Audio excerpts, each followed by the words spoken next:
Fala, galera! Hoje a gente vai abrir os bastidores de uma história que teve ligação com Flamengo, São Paulo, Arábia Saudita, sonho de infância e até ligação de madrugada. É aquele tipo de novela que mostra como o futebol vai muito além das quatro linhas. Vamos começar pelo ponto principal. Marcos Leonardo não quis se mudar para o Flamengo. O clube carioca monitorou a situação. Existiu movimentação no mercado e o nome dele foi debatido como possível reforço. Só que no fim das contas, o atacante optou por outro caminho. Do outro lado, o São Paulo também tentou. Só que esbarrou em um obstáculo pesado: salário. Os valores giravam em torno de 3 milhões de reais mensais. Algo completamente fora da realidade financeira do clube paulista neste momento. Não é falta de vontade, é questão de conta fechar no fim do mês. E aí entra um detalhe que muda o rumo da história. Marcos Leonardo acabou permanecendo na Arábia Saudita, onde conseguiu ser inscrito no campeonato local. Ou seja, aquilo que parecia uma possível saída virou permanência. Mas a parte mais curiosa dessa novela envolve os bastidores revelados por Rui Costa, dirigente do São Paulo. Em entrevista ao Tricolaços, ele contou que chegou a ligar para um diretor saudita às 3 horas da manhã, numa última tentativa de viabilizar o negócio. Imagina o nível de insistência. Isso mostra o quanto o clube tentou até o último segundo. Mesmo assim, não deu certo. E aqui entra o lado humano da história. Marcos Leonardo é São Paulino fanático. Ele tinha o sonho declarado de defender o São Paulo na reta final da Libertadores do ano passado. Não era só uma transferência, era um desejo pessoal. Só que futebol profissional envolve contratos, cifras altas, planejamento de carreira e compromissos já assumidos. Muita gente olha para essas situações e pensa que é só o jogador querer. Mas não é simples assim. Existe contrato em vigor, existe clube que investiu pesado, existe multa, existe salário, existe planejamento estratégico. E quando falamos de futebol saudita, estamos falando de cifras que fogem completamente do padrão brasileiro. Agora vamos trazer isso para o lado do Flamengo. O Flamengo segue no mercado buscando um centroavante de peso.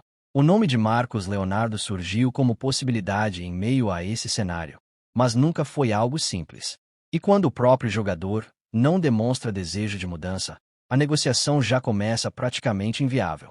O interessante é como o mercado funciona. Às vezes o torcedor vê apenas a manchete: Clube X tenta contratar jogador Y. Mas por trás disso existem conversas discretas, consultas, sondagens, avaliações salariais e principalmente o fator vontade do atleta. No caso de Marcos Leonardo, o desejo pessoal pesava para um lado, a realidade financeira pesava para outro e o contrato vigente segurava tudo no lugar. Isso também serve de aprendizado para entender o momento do futebol brasileiro. Mesmo gigantes como Flamengo e São Paulo precisam equilibrar ambição com responsabilidade financeira. O Flamengo hoje tem poder de investimento maior, disputa títulos com frequência e oferece vitrine internacional com Libertadores e Mundial. Ainda assim, algumas negociações simplesmente não avançam. E é importante deixar claro: não houve recusa pública, polêmica ou ataque. Foi uma decisão de contexto. O jogador seguiu na Arábia. O São Paulo não conseguiu fechar a conta e o Flamengo continuou monitorando outras opções. Agora eu quero saber de você. Se Marcos Leonardo tivesse aceitado vir para o Flamengo, você acha que ele chegaria como titular absoluto? Ou ainda precisaria disputar espaço? E no caso do São Paulo, você acredita que valeria o esforço financeiro, mesmo com salário tão alto? Comenta aqui embaixo porque esse tipo de debate é o que faz o futebol ser apaixonante. E se você curte esse tipo de conteúdo mais aprofundado, que vai além da manchete e explica o bastidor de forma clara e sem inventar nada, já aproveita para se inscrever no canal. Aqui a gente conversa de torcedor para torcedor, com respeito, com análise e com aquele olhar que tenta entender o todo, não só o hype do momento. Tem outros vídeos no canal falando sobre mercado, possíveis reforços, análises táticas e bastidores do Flamengo. Depois de assistir esse, dá uma olhada nos recomendados, porque tem muita coisa boa que complementa essa história. O futebol é feito de negociações que dão certo e outras que não acontecem. E às vezes, a história que não se concretiza é tão interessante quanto a contratação que vira realidade. Então fica ligado, porque o mercado continua girando e a próxima novela pode estar começando agora.